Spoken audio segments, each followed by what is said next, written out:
reality of it is we are a government agency. The University of Texas is part of a government agency.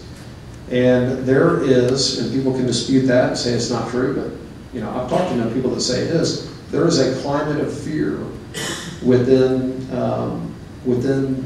maybe all government agencies, to where people are afraid to bring wrongdoing forward. They're afraid to say, this person or that person is doing something that's illegal, because there's absolutely no upside in it for them. There's no great trustworthy system in place that allows that to happen. And so what's happened is, I get calls, I get anonymous letters frequently from people coming to me asking me to help, because they think that I'll be willing to look into it. And I know, people bring me concerns, they do. But the long story short is, I think to a certain extent, it's futile for us to effectively investigate ourselves, just like it has proven futile for sort of the Benghazi issue, if you will. So I've discussed this with you privately. I think there's a genuine need for an Inspector General role at the UT system, where we have an independent, authorized, empowered person or persons who can help us hold ourselves accountable, because I have not been impressed. We're going to start taking some questions from the audience, if you guys have any, but I want to tell you something real quick. We kind of had a joke going back and forth down in Austin this last session of which person does the media and the establishment hate more this week, and it kept going back and forth between me and you. No, they definitely hate you more right now, but that was good. Questions from the audience? Yes, right here.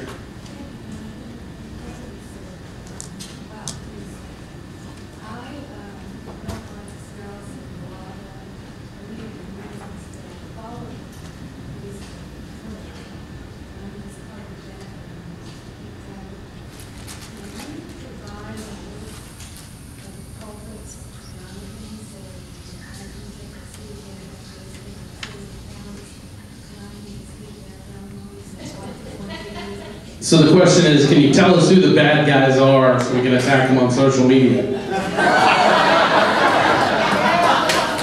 Valid?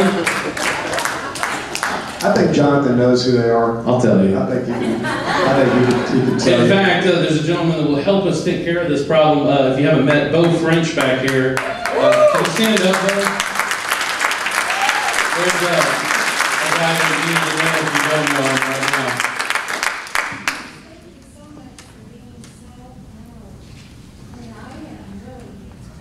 Yes, sir. Right here. Are you still a regent? Are you still a regent? I am a regent until February of 17. I've got a little better. That'll go by in Real quick, would you do it again? Oh, yes, sir. Is there any reason why they could turn down a Freedom of Information request for that Kroll report? Well, not only can there's ongoing litigation on that right now from the press who's trying to get it, and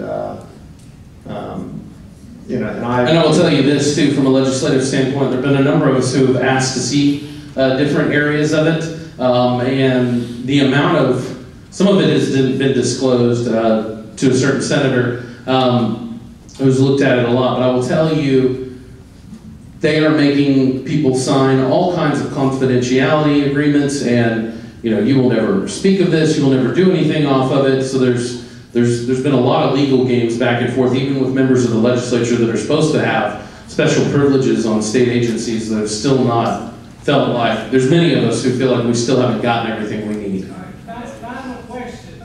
The three people who you said supported you, why didn't they go after them? Why didn't they pick you? And why did these people stand up and get up on their hind legs and really make noise? My dad said it maybe because I'm not very smart, and so they went after me instead. But I think it was just the questions that I asked. These other three people, they voted right on the right issues. They were supportive. The chairman in particular, who had authority to make sure I had access, and but I was the one that made the request for these communications between the politicians and the president, and that was a mistake in their eyes, and so they came after me to make an example of me. And let me say this too, typically the establishment that I've seen work in that they don't have the winning message, okay? To go out there and try and sell to the public that, hey, this guy's a bad guy because he asked questions and wanted some answers, that doesn't sell. So what they typically do, the establishment, from my experience, has been they focus on who they consider the ringleader, and they try and punish him to discourage anyone else that's supportive from behind. That's why they came after me and Matt Schaefer in the last election. That's why they're coming after Molly White and Matt Rinaldi in this election. And so they typically, because they don't have the winning message, will zero in on one target, try and take them out to discourage anyone else that's supportive behind. People like Jonathan or Connie, they self-identify. They show up, they raise their hand, they ask questions, and then they want legitimate, truthful answers.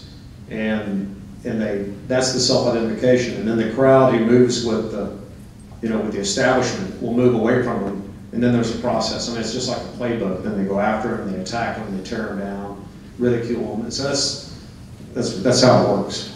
Real quick, Deborah, and let's get rapid fire here. Okay.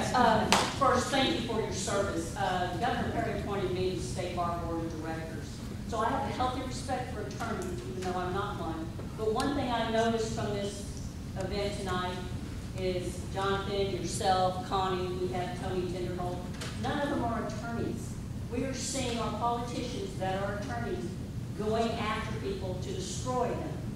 And I think that's something we should consider in 2016. More people like Jonathan, more people like Connie that are not going to do this. And being from Arlington, having people told to sit down and shut up and not answer and not ask questions is becoming a problem, and I think we should stop it. One more, Lauren. Steve? Just out of frustration, I called the Texas Exodus I'm alone and trying to get them to put pressure on Power to leave. Got sandbagged completely, and I thought the KBA should be a little bit more reasonable, but she's fully in their camp. Do you have any other pressure points we as alum and citizens can have on them disclosing and restricting? Is there anything that they can do out there to help support you? Well, as I said at the beginning, it's been discouraging, but as complicated and as questions on higher ed and whatever else is out there on funding issues, and the reality of it is, if you don't have the right people in the chairs, you're never going to get the right outcomes. And so, I encourage this group and each of y'all to go out there and replace the bad candidates. The candidates you thought were good that misled you and defrauded you about what they said versus what they did, they need to go. Thinking of anyone in particular? Yeah. And you just have to replace them with people that will do what they say, and then problems can be addressed. But other than that, the rest of this is nibbling at the edges, because the politicians, they hold the power and they hold the stick. Let's go right here. 2 quick questions. Can a regent be lobbied? Can a regent be lobbied? I don't know. Well, when you say lobbied, you mean like wine and dine? And Yeah. so, Anything to do with finance? well, I'm sure that they are. I can tell you that I've made a point of not accepting anything, not one book, not one meal, nothing. And I sought no reimbursement for any of my expenses, for travel or anything, even things that I was entitled to under the law. I just thought it was best that I'm a citizen volunteer, and I thought that was most appropriate. So, but people, the big thing about politicians and regents is people really want to be in the club, and they don't want to be thrown out. And so they don't take the tough vote. They don't ask the hard question. They don't do sometimes what they should because they don't want to be ridiculed, or their husband or wife, spouse is hearing bad things in the neighborhood about them, and they're embarrassed. I mean, you just have to have a certain amount of defiance that you're going to do what you think is the right thing to do, and that's it. And but sometimes you don't get to stay in the club. Let's go to Aaron, then we'll come over to you, Tom. Wallace, you and Jonathan represent a rarity in politics today, which is guys that are willing to stand up regardless of opposition. Most of the elected officials, one right here in our backyard that you mentioned earlier, they flip at the slightest opportunity to sell out. What do you say to politicians like that who just don't have the intestinal fortitude or the backbone, and you paid a very high sacrifice for doing the right thing? So I know you have a very personal, I'm sure, opinion of those types of politicians. You know, the reality of it is that politicians, my experience is they tell you whatever it is they're going to say, and either they do it or they don't. And if they don't do what they said, somehow there's this really complicated explanation on why it wasn't going to work, and You just don't understand. You don't understand, and There's a bigger picture. you know, it's just. I mean,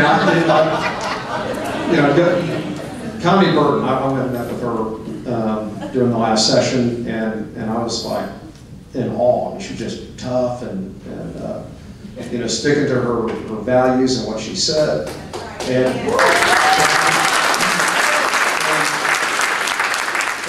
she looked at me like going, "This isn't that hard. I mean, this is what we said. This is what I'm going to do." And I'm like going, like that. And so I think all you can do, I mean, there's no use in trying to persuade these people once they go down that path. I mean, all you can do is replace them. Put them back in the private sector. Get somebody else. Well, it's the practice of tenured professorships. I dealt with some of that, and we talked about it when my son was going down to UT and when I served on a board over at A&M.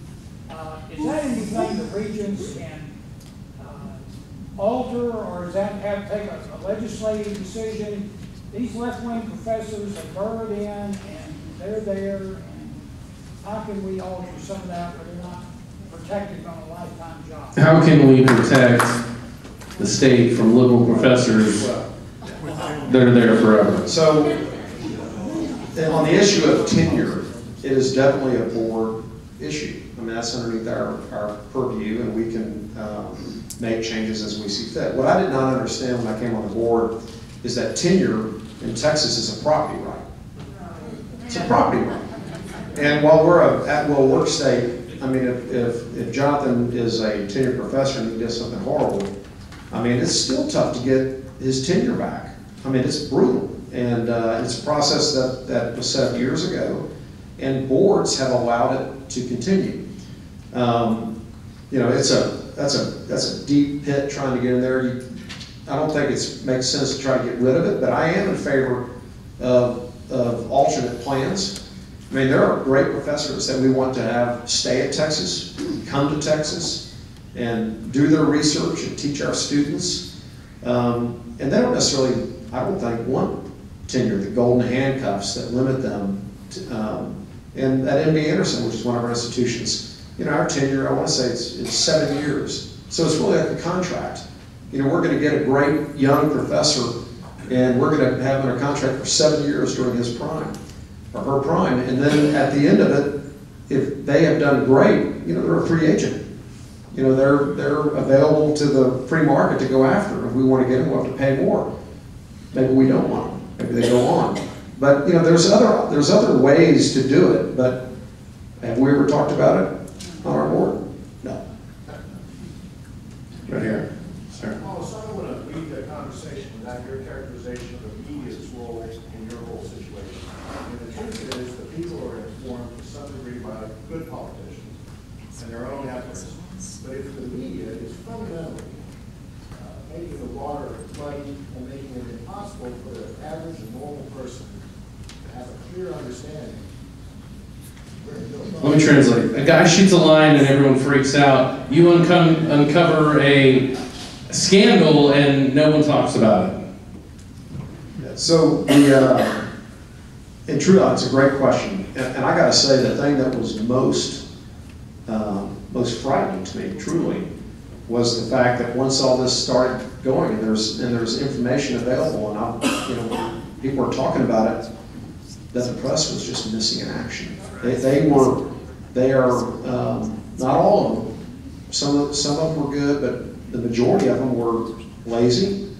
They were fed the information from the wrong side, and they were just right whatever it was they were given. And when I say frightening, it's frightening because we all count heavily on the Fourth Estate to keep the government honest. And if they're going to be propped up, and they're not going to be Breitbart, we're in trouble. And let's give them a little bit of credit. Some of them also are the food critic for the paper, and they have a lot of other responsibilities too. Right back here.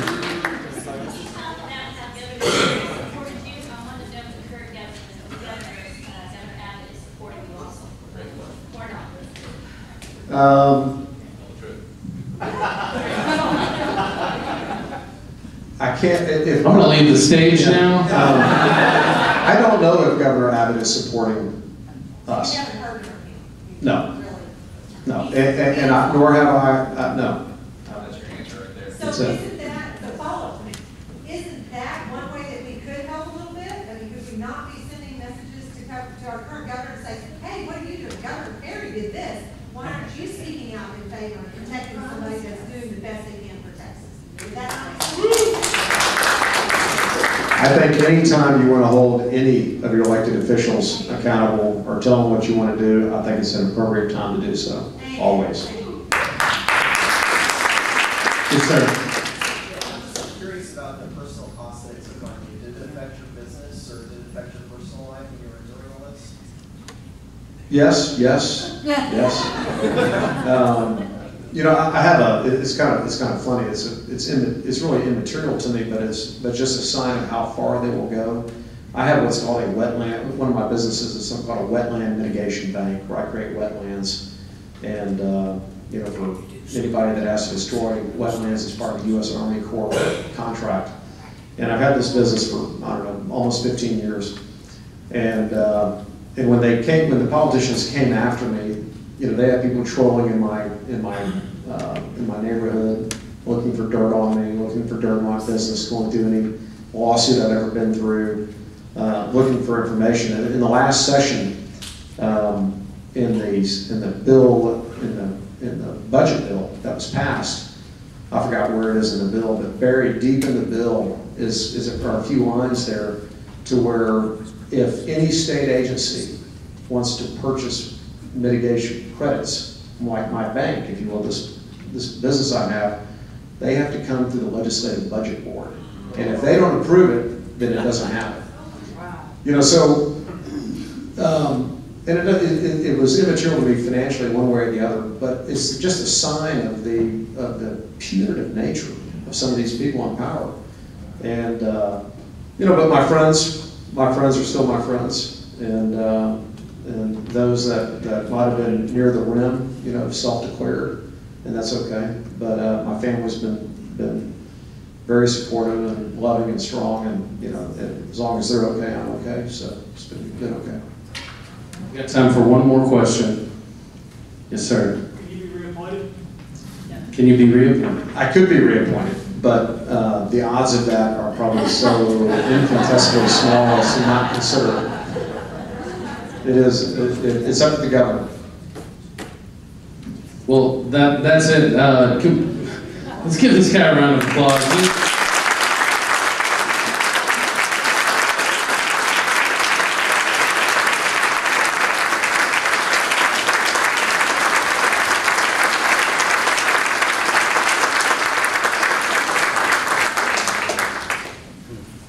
Thank you so much, and I think he'll probably be around maybe for a little bit if y'all have more questions. But I have to tell you, both of these guys were like, what if we don't go to 8 o'clock? I'm just like, are you kidding me? Have you